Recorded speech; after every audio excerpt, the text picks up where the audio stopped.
that's where we ended up. All right. Hi everyone. This is Brad Cummings from Board Game Geek TV. I'm here with Gary and George from Playdeck Games, and we're going to talk a little bit about what you guys have coming up. So I know you made a big announcement here at the show. Do you mind reiterating it here for those that maybe missed it? Not at all.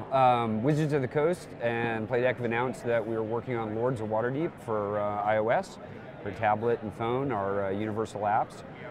Back in April, we announced the partnership and that we're doing a Dungeons & Dragons game, and now we've finally got to show that we're working on Lords of Waterdeep, and we're really excited about it.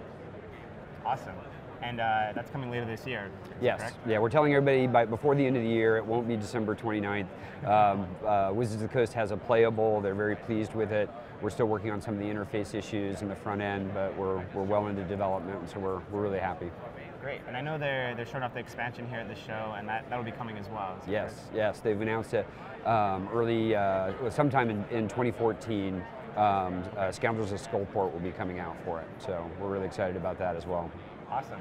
I just wanted to ask about some of your other upcoming games. I know you still got obviously the Command & Colors series, and Tank on Tank. How are those coming along? Everything that we've got in our stable, we haven't announced dates and schedules and things like that. Oh. I think you might be muted. Sorry.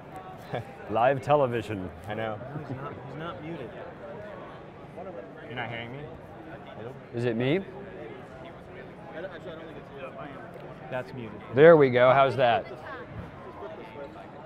There you go. All right. No problem. Do we need Nothing I said was all that important. Do we need to start over, or did you hear him off my mic? I didn't say anything. Oh, it was just there. No, I was muted as well. Oh, okay. I was muted as well. Cool. Just asking you a question. Okay, sure. So I also wanted to ask about Smash Up. I know that was on the site for a while and isn't up there anymore. Is that still in the works? That's again, all that stuff. We'll make announcements in conjunction with a partner, things like that.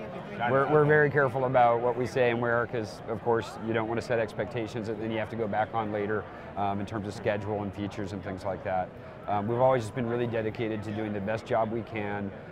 Getting games to the fans as soon as we can, those kinds of things. And of course, with the internet, with live streaming, with forums, the communication is very direct and immediate, and it makes it a little bit more difficult to make sure that we're clear.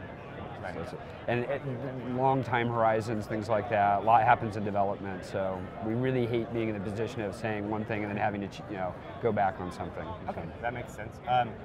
Can you talk to, I know Tanto Cuore is somewhere maybe more ahead in development. Can you talk about that at all? Yeah, Tanto Cuore we'll be seeing it most likely towards the end of September. Okay. Well into development again. Our partners have seen it. They're playing it. We're very excited with it, and so well on its way. Cool. So. I know you guys were focusing kind of uniquely on the Japanese market with this title. How has that been different developing for a different market than what you've usually been focused on? Well, I think that the game, it sells in several different markets, including the United States. You can get it here at the show. So for us, in many ways, it's sort of the same. Just great deck building game mechanic and development. We're doing it in Japanese, so we're localizing it. Starting with Flux, we've begun localizing our games, the key ones. And then now, of course, Agricola, we have 7 languages, including English. And now with Tanto Cuore, we're going with Japanese. So we're excited about that. There's been a lot of requests for Agricola in additional languages, including the Japanese and Chinese character sets, and so we'll roll that back in after we're done with Tanto Cuore and have the experience of building that localization system. And is localizing pretty challenging? I know with obviously phrasing is very different, the length of buttons and things like that. It's extremely difficult. Yes. Yeah. We've handled it in the past. We've done some of our console games in both Japanese and Korean, and other traditional European languages. So we have experience. We had systems that we could draw from, but still getting all the text into the right place and just doing the QA process on it is an extended part of the development process. We've been fortunate. We've had help from our partners on getting translation help that's specific to understanding games Okay. and how the words are used in context of the rules or in the case of taking actions. And something like the traveling players in Agricola, if you go out and ask someone, just anyone to translate, they don't quite understand what that means just out of context. It might get traveling salesmen back. You might get all sorts of different things. So, Okay. but fortunately, like I say, our partners have been really helpful in connecting us with people that are good at that. Great. And I'm sorry. Do you? I know you guys are hiring a lot right now, and really building up Playdeck. What's kind of your vision for the future? Kind of what the growth path of the company is projected to be. So we're bringing on more key programming engineering hires. We've announced not only when we announced the Wizards of the Coast partnership that we're working on community features for our games, and these are community features that we believe our players will really value very, very much for our market, rather than sort of a general social network kind of thing. So we're working on rolling that out, and so that's kind of a lot of the stuff that's going on behind the scenes. Okay, great. And one question that came up yesterday, actually, in your presentation was the quick match feature that actually isn't in Agricola.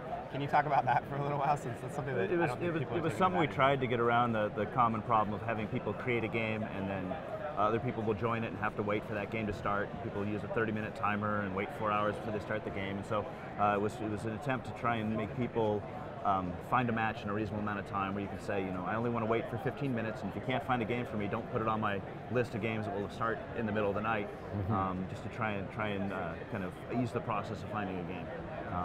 And then adding in some amount of a rating to go with that, so that we can try and match you against people who are looking for a game of a similar skill level. And so we moved to the top of the online list of buttons that you see to try and get it in front of people, and we have people who are using it and using it successfully, and we'll continue to look at how that's being used and what we're getting out of it, and evaluate putting it into our other games and tweaking it to try and find better matchups. Yeah, it's about giving players the right kinds of tools to enable them to play, with no speed bumps. Right? What do you want? It's also sort of something we sort of learned in retrospect, is that like our servers that Gary built, our proprietary technology is fantastic at asynchronous play, but they can be played in real time. If we're all online at the same time, we can just play through a game. And we've had some questions from players not quite really understanding that. Oh, will you build real time stuff? Oh, it does that already, and we just never communicated it very well. So those are the kinds of things we're always looking at. Cool. And I know you recently went with, in a lot of your updates, your own online login system rather than Game Center. Yeah. Obviously, quick match is one of the advantages that's brought. What are some other advantages that's going to bring in the future? It opens us up for other platforms down the road. Was one of the big reasons for it, is that we feel the constant requests for where's my Android version, where's my PC version. We've looked at some of the other handhelds, the console handhelds, that we feel it was important to get this feature in, so we could get everyone moved over to the system. There's obviously a migration from your Game Center data into this, our own login system. And it was a little rocky with doing it with Agricola at first, but the other two, Ascension and Summoner Wars, are now up and using it, and it's gone much smoother. And we've had far fewer support requests now that Summoner Wars is out. So, and of course, also our community. Right, so all of those features will be tied into that, so that we can offer those kinds of features and cross-platform, cross-game support. Right, so features where the same kinds of advantages in one game you can see in others, and connection between people who are in different games that are both from us and from our partners. So, so yeah, cool. Well, that's a lot of great information. Thank you guys so much. We look forward to Lords of Waterdeep for sure, and the other games coming later. So, well, thank you for having us. We're yeah, glad to have you. Thank you. Yeah.